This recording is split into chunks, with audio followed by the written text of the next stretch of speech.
네, 시장에서 숨은 진주를 찾는 230 종목 캐치 시간입니다. 오늘도 최수창 파트너 이담교 캐스터와 함께하겠습니다. 두 분 안녕하십니까? 안녕하세요. 네, 안녕하세요. 먼저 오늘의 주제 확인해 보겠습니다. 호실적 달성한 철강주 정책 모멘텀에 더 갈까? 그렇습니다. 최근 철강 기업들의 1분기 호실적과 함께 철강 상승 기대감으로 인해서 철강업이 점차 상승세 보이고 있습니다. 오늘은 철강업에 대해서 집중 분석해 보겠습니다. 먼저 이담교 캐스터가 1분기 실적과 증권회사에 정리해봤습니다. 철강주가 연이어 호실적을 발표했습니다. 국제유가 등 원자재 값이 급등하는 상황에서도 철강 수요는 견조하게 받쳐주고 있는 건데요. 업황에 대한 기대감에 철강주 실적에도 관심이 모아지고 있습니다. 주요 철강주의 1분기 실적과 투자 의견을 알아봤는데요. 같이 보시죠. 먼저 포스코홀딩스의 실적 보겠습니다. 1분기 매출은 약 21조 3천억 원으로 전년 동기 대비 33% 성장했습니다. 영업이익은 약 2조 3천억 원이었는데요. 약 44% 증가한 수치입니다.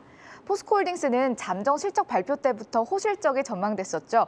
견조한 수요를 바탕으로 실적 성장을 이뤘습니다. 현대제철의 실적도 보겠습니다.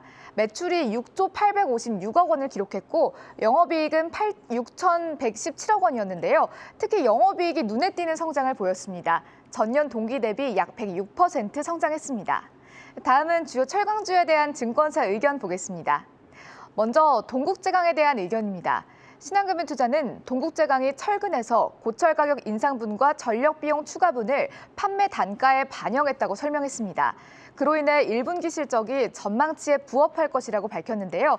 2분기 영업이익은 약 28% 증가할 것이라고 전망했습니다. 특히 매출 비중이 가장 큰 봉영강 부문이 성수기에 접어들면서 판매량이 100만 톤을 기록할 것이라고 설명했습니다. BNK투자증권도 동국제강을 긍정적으로 바라봤는데요. 봉영광과 냉연 부문의 수익성 개선으로 견조한 실적을 이룰 것이라고 전망했습니다. 또한 열연 원가 상승이 다소 부담이긴 하지만 건설업황의 개선으로 실적 성장을 이룰 것이라고 설명했습니다. 다음은 세아제강에 대한 의견도 보겠습니다. 하나금융투자는 세아제강에 대해서 1분기 관광 수출이 호조를 보이면서 이익이 성장했다고 밝혔는데요. 2분기에도 내수 관광 가격의 상승세가 지속될 것이라면서 성수기 효과가 기대된다고 설명했습니다. 유진투자증권의 의견도 보시죠. 유진투자증권은 세아제강의 신규 수주 모멘텀에 주목했습니다. 세아제강이 지난해 해상풍력 발전 설비를 추가했다면서 신규 수주가 발생할 것이라고 전망했습니다. 또한 LNG 터미널 프로젝트도 수주가 재개될 것이라고 밝혔는데요. 연내 카타르를 시작으로 대규모 프로젝트 발주가 재개될 것이라는 의견을 제시했습니다. 목표가는 17만 원으로 15% 상향했습니다. 지금까지 주요 철강주 실적과 투자 의견 알아봤습니다. 네, 최수찬 파트너님, 네. 이 국내 철강주 1분기 실적 상당히 괜찮게 나왔어요. 또 네. 오늘 또 특히나 이 철강주 상승하는 이유가 우리 정부가 이 포괄적 점진적 환태평양 경제 동반자 협정이라고 그러죠. 이른바 이 CPTPP 이 가입 기대감 때문에 좀 시장에서 앞으로 이제 철강 수출이 좀 늘어날 거다. 뭐 기대감이 상당한데 이 시장의 기대처럼 철강주 계속 상승할 것으로 보세요. 우선은 이제 오늘 나왔던 트리거가 되었던 상승의 반등의 모멘텀을 좀 보여준 게 실적도 있지만 요 뉴스가 계속 써서 오늘 하루 종일 많이 쏟아지고 있습니다. 예. 그래서 이게 어떻게 보면은 이 부분의 뉴스에 있어서 좀 더 상세하게 살펴볼 필요성이 있는데 트럼프 대통령 나갔어요. 원래 이게 미국하고 그렇죠. 일본이 주도했다가 예. 트럼프 대통령은 2017년인가 18년도에 탈퇴를 했습니다. 네. 그래서 실제 11개국이 있어서 환태평양 지역에 있는데 이번에 이게 얘기가 다시 나온 것은 현 정부 임기 말쯤에 작년 9월에 중국이 가입 신청을 했어요. 그래서 일본이 주도하고 있고 전 회원국이 다 동시에 승인을 해줘야만 되는데 이제 우리나라도 이제 이번에 뭐 서둘렀다는 표현보다도 어쨌든 임기 말에 신청을 하려고 하고 그렇게 되면 신청 이후에는 새 정부가 이거 추진해야 되거든요. 예. 아직 갈 길이 좀 멀다 이렇게 좀 봐야 되겠고요.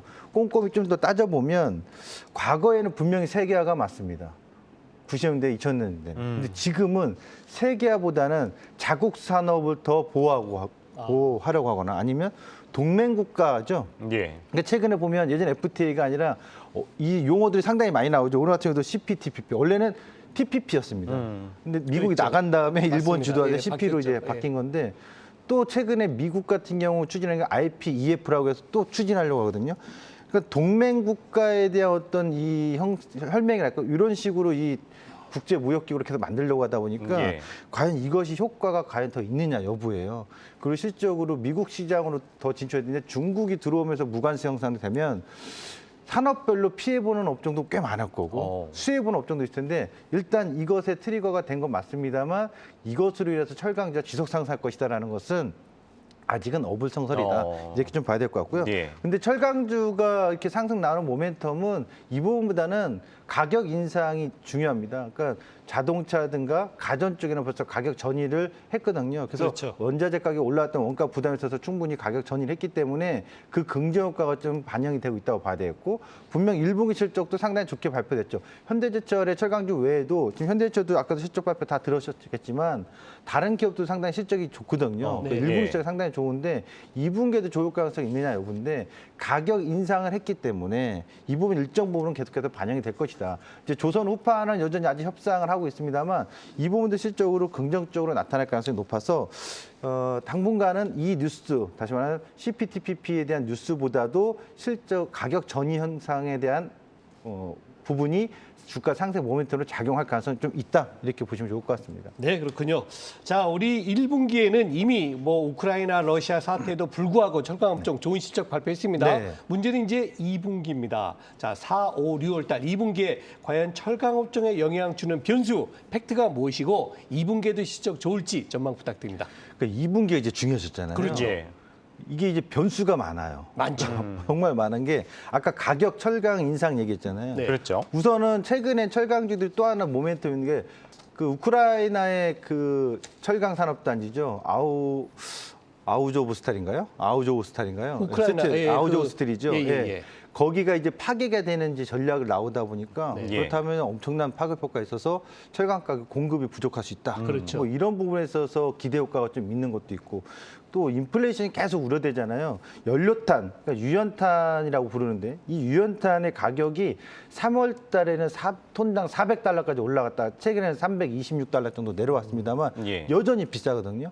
비싸죠. 요 유연탄 가격이 계속 치솟거나 철강석 가격이 계속 더 올라가서 인플레이션이 거품이 정말 터질 정도로 올라간다면 이거는 철강 가격 인상이 문제가 아니라 소비가 위축이 될 수 있어요. 건설회사도 더 이상 공사 안 하겠어요. 중단할 수도 있으니까 이런 부분이 우려스러운데 거기까지 과도한 우려는 저는 필요하지 않다. 그래서 어느 정도 적절하게 인플레이션 잡히면서 안정적으로 나갈 가능성이 있다. 근데 시장에서는 계속 우려 얘기를 하니까요. 예. 그러면서 또 하나는 이제 공급도 얘기가 나와요. 수요 공급이 있어서 당연히 인플레이션 가격이 계속 철강가 올라가면 소비가 부족할 수 있다. 소비가 위축될 수 있다. 이런 부분이 있는데 저는 이건 과도한 해석이라고 생각해서 안정적으로 인플레이션이 점진적으로 좀 잡혀나가면 오히려 철강 수요가 증가할 수 있다는 점에 있어서 주목할 필요성이 있다. 이렇게 좀 말씀을 드리겠고요. 그리고 자동차하고 조선의 수주 예. 실적 보셔야 되는데 자동차도 실적이 좋았잖아요. 그렇죠. 조선사들은 수주가 계속 증가했기 때문에 또 하나는 국내에서 내수에서도 그렇고 미국에서 그렇지만은 공급 확대, 주택 공급 확대가 계속 이어지기 때문에 네. 실제로 철강제를 원하는 소비 시장은 앞으로는 2분기, 3분기 갈수록 더 커질 수 있다. 그래서 그렇죠. 긍정과 비관으로 같이 보면 비관은 좀 계속 인플레이션 얘기하는 거고 예. 긍정론 쪽으로 보면 수요와 공급이 계속해서 활발하게 이루어질 수 있다. 네. 이런 점에서 본다면 2분기에도 전망은 그렇게 나쁘지 않을 것이다. 그리고 또 하나 보면은 중요한 게 에너지, 러시아의 금수 조치를 떼었잖아요. 예. 그렇다면은 했죠. 그거 생산하기 위해서는 에너지 개발해야 되겠죠. 그래서 에너지 개발을 하게 되면 관광 사업들이 또 필요하죠. 주목이 되겠죠. 네. 그런 점에 있어서 철강 산업은 비관보다는 긍정적으로 2분기에도 보셔도 좋지 않을까 이렇게 보여집니다. 예, 철강산업 2분기에도 긍정적으로 봐도 된다 뭐 말씀 주셨고요. 그렇다면 이상공 종목 캐치 오늘 캐치한 종목은 무엇인지 화면 통해 만나보시죠. 네, 세아제강입니다. 파트너님, 세아제강 뭐 어떻게 보시나요? 그래서 이 세아제강이 원탑입니다. 제가 봤을 땐 철강주에서 원탑입니다. 예. 올해 가장 꽃을 필 수 있다면 철강주가 지속적으로 상승의 어떤 모멘텀을 본다면 세아제강이다. 그리고 이제 이 세아제강의 포인트가 딱 쉽게 말씀드리면 관광 사업이에요.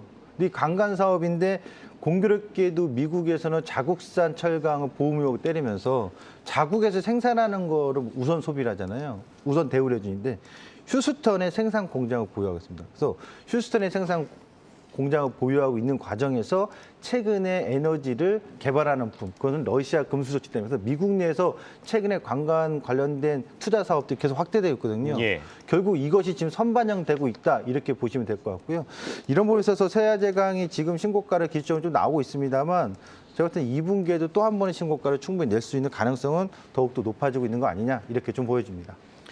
네, 이상공 종목 캐치 오늘은 철강주에 대해서 알아봤습니다. 지금까지 최수창 와운의 파트너였습니다. 말씀 고맙습니다. 네, 감사합니다.